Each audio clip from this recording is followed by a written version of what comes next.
हा झाला आपला फार्माकोकायनेटिक्स स्टडी।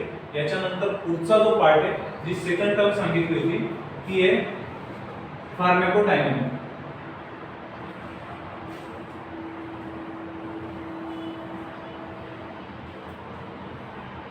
ओके, फार्माकोकायनेटिक नंतर जो आपण स्टडी करणार आहे तो फार्माकोडायनॅमिक। तर या फार्माकोडायनॅमिक मध्ये काय येणार आहे, तर याच्यामध्ये आपण स्टडी काय करतो, आता फार्माकोकायनेटिक मध्ये काय कळलं, how body effect on drug, म्हणजे बॉडी ड्रगला काय इफेक्ट करते, हा झाला एक पार्ट। दुसरा याचा पार्ट येतो की how drug affect to the body. Okay, how drug affect or effect on body.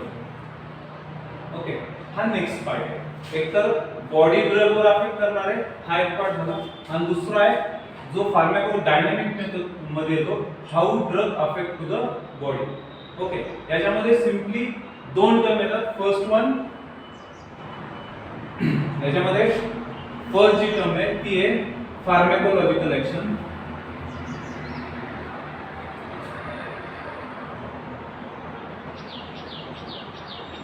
आणि सेकंड टर्म आहे किंवा बी म्हणू शकतो आपण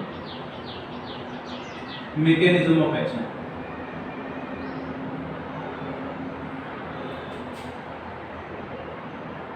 okay, mechanism of action first आहे फार्माकोलॉजिकल ऍक्शन आणि सेकंड वन आहे मेकॅनिझम ऑफ ऍक्शन। तर फार्माकोलॉजिकल ऍक्शन मध्ये काय करणार आहे, आपल्याला इफेक्ट बघायचा आहे की how drug affect to the body, की ड्रग बॉडीवर काय इफेक्ट करतो। तर फर्स्ट वन आहे फार्माकोलॉजिकल ऍक्शन। फार्माकोलॉजिकल ऍक्शन म्हणजे काय, ड्रग काय करतो, आपल्या बॉडीमध्ये किती सिस्टीम्स आहेत, तर आपल्या बॉडीमध्ये टोटली 11 सिस्टीम्स आहेत। जर आपण मेजर करायला गेलं तर 11 सिस्टीम्स, म्हणजे त्यातल्या 9 सिस्टीम ह्या खूप महत्त्वाच्या आहेत आपल्या बॉडीमध्ये। तर त्या प्रत्येकी 9 सिस्टीमवर हा आपला ड्रग ऍक्ट करतो, त्याला आपण म्हणायचं फार्माकोलॉजिकल ऍक्शन। जर सिंपली भाषेत म्हणजे साध्या भाषेत तुम्हाला समजायचं म्हणलं तर ज्यावेळेस आपण ड्रग बॉडीमध्ये ऍडमिनिस्टर करतोय, ड्रग हा काय फॉरेन पार्टिकल आहे आपल्या बॉडीचा। ओके, ज्यावेळेस आपल्या बॉडीमध्ये एखादा फॉरेन पार्टिकल ऍड होतो त्यावेळेस आपली बॉडी काय करते, डिफेन्स मेकॅनिझम प्रोड्यूस करते ईच अँड एव्हरी फॉरेन पार्टिकलच्या अगेन्स्ट। ठीक आहे, म्हणजे जसं की आता फॉर एक्झाम्पल द्यायचं म्हणलं की एखाद्याला जर धुळीची ॲलर्जी असेल आणि त्याच्या नॉस्ट्रिल थ्रू किंवा नाकामध्ये जर धुळीचे कण गेले तर ते काय केलं जातं की ॲज अ फॉरेन पार्टिकल म्हणून पकडलं जातं आणि डिफेन्स मेकॅनिझम थ्रू आपल्याला काय ते स्नीजिंग होतं किंवा शिंक येते आपण म्हणतो थोडक्यात। तर हे काय आपल्या बॉडीचं डिफेन्स मेकॅनिझम, म्हणजे थोडक्यात काय सांगायचं की एखादा फॉरेन पार्टिकल जर आपल्या बॉडीमध्ये जातोय तर काय होतं की डिफेन्स मेकॅनिझम थ्रू त्याच्या अगेन्स्ट बॉडी आपली वर्क करत असते। ओके, तर याच्यामध्ये हा ड्रग ज्यावेळेस आपण आपल्या बॉडीमध्ये ऍडमिनिस्टर करणार आहे तेव्हा तो काय करतो, आपल्या ईच अँड एव्हरी सिस्टीमवर ऍक्ट होतो। तर जर सिस्टीमचा जर पार्ट आपण बघायला गेलो तर याच्यामध्ये system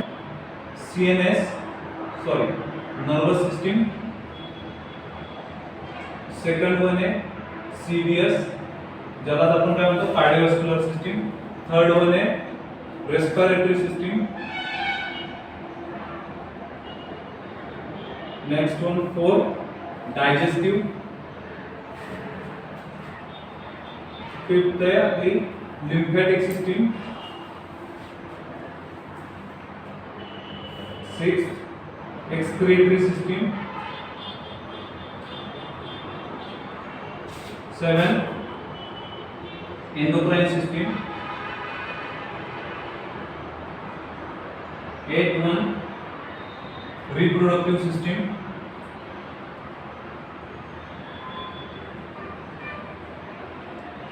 and last one is skeletal system.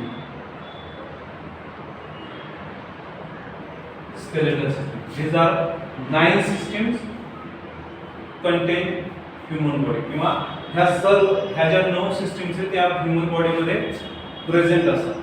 ठीक आहे, जर याचा एक एक स्टडी करायला गेलं तर हा आपला पूर्ण ह्यूमन ॲनाटॉमी आणि फिजिओलॉजीचा पूर्ण सिलेबस ह्या 9 सिस्टीम आहे।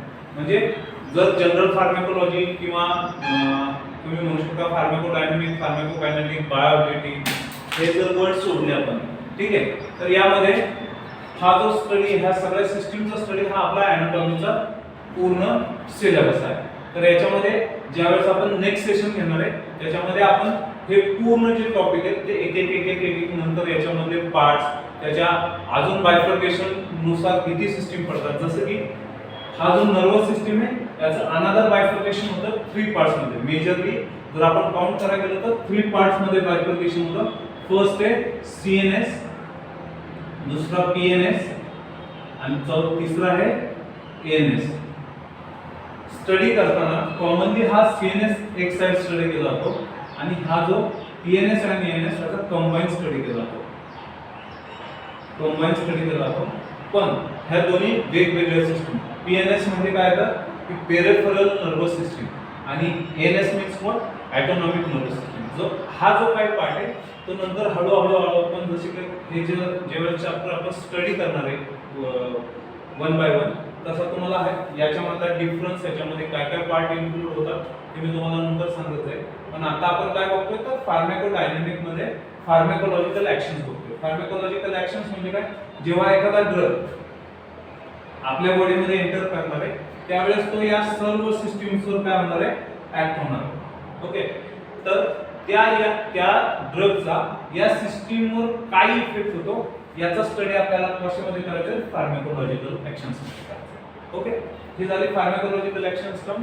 दुसरे मेकॅनिझम ऑफ ऍक्शन. आता हा जो वर्ड आहे हा फार्माकोलॉजिकल ऍक्शनच्याच रिलेटेड वर्ड आहे. ठीक आहे, ड्रग ज्यावेळेस या पूर्ण 9 सिस्टीम्सवर ऍक्ट होणार आहे. ओके, 9 सिस्टीम्सवर ऍक्ट होताना तो ड्रग कोणत्या प्रकारे त्या सिस्टीम्सवर ऍक्ट होणार आहे, कोणतं मेकॅनिझम फॉलो करणार आहे, त्यालाच काय म्हणायचं आपण, मेकॅनिझम ऑफ ऍक्शन. म्हणजे कोणत्या प्रकाराने, म्हणजे तो कोणत्या रिसेप्टरला ऍक्ट होणार आहे किंवा अँटागोनिझम प्रोड्यूस करणार आहे, की अगोनिस्ट आहे का सिनर्जिझम प्रोड्यूस करणार आहे, याच्यावरून आपण काय करणार आहे, त्याचे मेकॅनिझम ऑफ ऍक्शन डिफाइन करणार. ओके, तर ह्या दोन टर्म फार्माकोडायनॅमिक याच्यामध्ये आपण स्टडी करणार. तर याच्यामध्ये या टॉपिक मध्ये जनरल फार्माकोलॉजीमध्ये महत्त्वाच्या ज्या काही टर्म्स आहेत त्यामध्ये या 9 सिस्टीम तर आहेत, त्याच्या डेफिनेशन्स आहेत. ह्या 9 प्रत्येक सिस्टीमची डेफिनेशन तुमची बाय हार्ट झाली पाहिजे, कारण आपला पूर्ण सिलेबस या 9 सिस्टीम्सवर डिपेंड आहे. प्लस यांच्या ज्या डेफिनेशन्स आहेत याच्यामध्ये एमसीक्यू विचारण्याचं प्रमाण आतापर्यंत ज्या काही एमसीक्यूच्या एक्झाम झाल्या त्याच्यामध्ये जे काही तुम्हाला ऑब्जेक्टिव्ह टाइप क्वेश्चन्स येत होते त्याच्यामध्ये या 9 सिस्टीम्सवर जवळजवळ 4 मार्क्सचे एमसीक्यू पडायचे. 4 मार्क्सचे एमसीक्यू पडत होते, ज्याच्यामध्ये तुम्हाला डायरेक्टली डेफिनेशन विचारली जायची. Definition of these 4 systems asking for the 4 marks. Okay, तर याच्यामध्ये आपण ज्यावेळेस याचा स्टडी करणार आहे जनरल फार्माकोलॉजीचा, त्यावेळेस या 9 सिस्टीम ज्या आहेत त्या आपल्याला खूप महत्त्वाच्या बाय हार्ट करून ठेवायच्या. त्यामुळं एमसीक्यूच्या दृष्टीने किंवा एक्झामच्या दृष्टीने या 9 सिस्टीमच्या डेफिनेशन पार्ट असणं आपल्याला खूप महत्त्वाचं आहे. याच्यानंतर फर्स्ट जी टर्म सांगितली ती फार्माकोडायनॅमिक. ओके, फार्माकोकायनेटिक आणि सेकंड फार्माकोडायनॅमिक.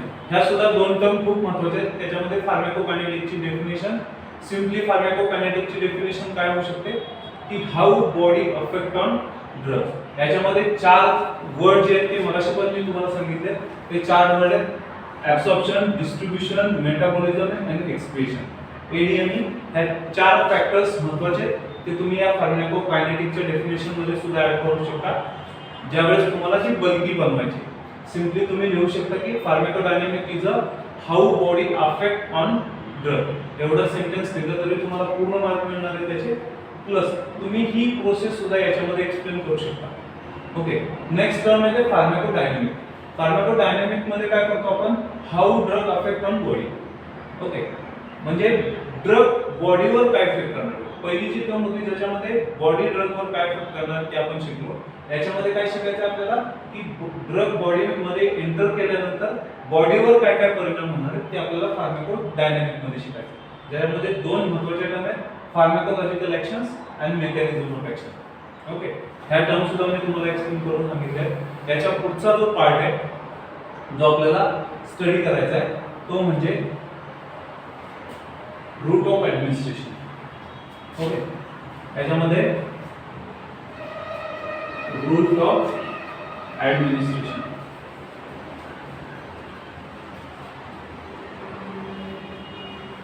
ओके, आता जे काही दोन टर्म बघितल्या फार्माकोकायनेटिक आणि फार्माकोडायनॅमिक, याच्यामध्ये कॉमन गोष्ट जी होती ती अशी होती की ड्रग बॉडीमध्ये गेल्यानंतर जे इफेक्ट होतात ते आपण कशामध्ये शिकणार आहे, फार्माकोकायनेटिक आणि फार्माकोडायनॅमिक. तर रूट ऑफ ऍडमिनिस्ट्रेशन या टर्म मध्ये आपण आता काय शिकणार आहे की ड्रग बॉडीमध्ये कोणकोणत्या प्रकारे एंटर करू शकतो. ठीक आहे, तर याच्यामध्ये स्टडी करत असताना याचे क्लासिफिकेशन बघणं खूप महत्त्वाचं आहे. रूट ऑफ ऍडमिनिस्ट्रेशनचं क्लासिफिकेशन आहे classification of route of administration. Okay, याच्यामध्ये फर्स्ट जो पार्ट आहे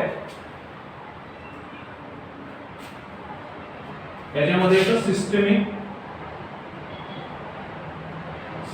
पार्ट जो आहे हा फर्स्ट पार्ट आहे. दुसरा आहे लोकल ऍप्लिकेशन.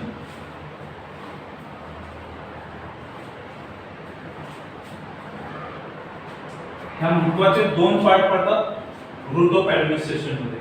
फर्स्ट आहे सिस्टेमिक आणि दुसरा आहे लोकल ऍप्लिकेशन. याच्यामध्ये सिस्टेमिक मध्ये जे पुढचे पार्ट पडणार आहेत त्याच्यामध्ये पहिला महत्वाचा पार्ट आहे एंटरल.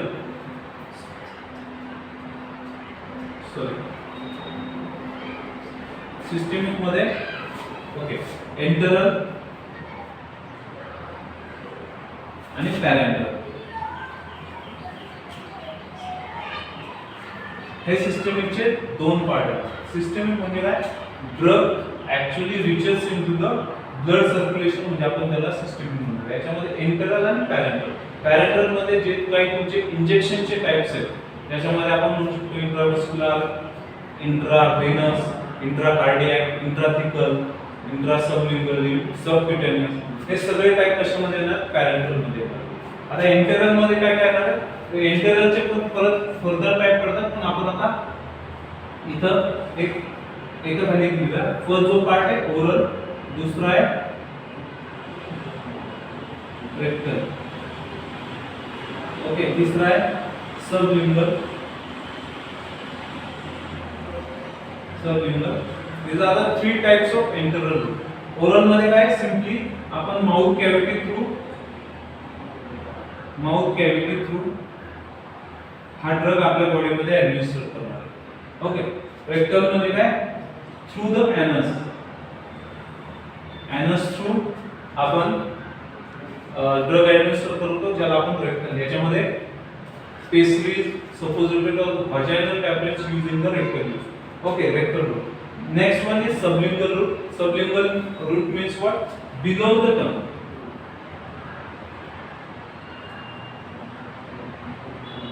Below the tongue म्हणजे सिंपली जिभेच्या खाली आपण ड्रग ऍडमिनिस्टर करतो किंवा तिथं प्लेस करतो ज्याच्या थ्रू तो आपल्या सलायवेशन थ्रू किंवा सलायवा मध्ये मिक्स झाल्यानंतर तो आपल्या सिस्टमिक सर्क्युलेशन मध्ये पोहोचतो. पॅरेंटल मध्ये तुमचे इंजेक्शनचे जेवढे काही टाइप्स आहेत ज्याच्यामध्ये आपण म्हणू शकतो की इंट्राव्हेनस,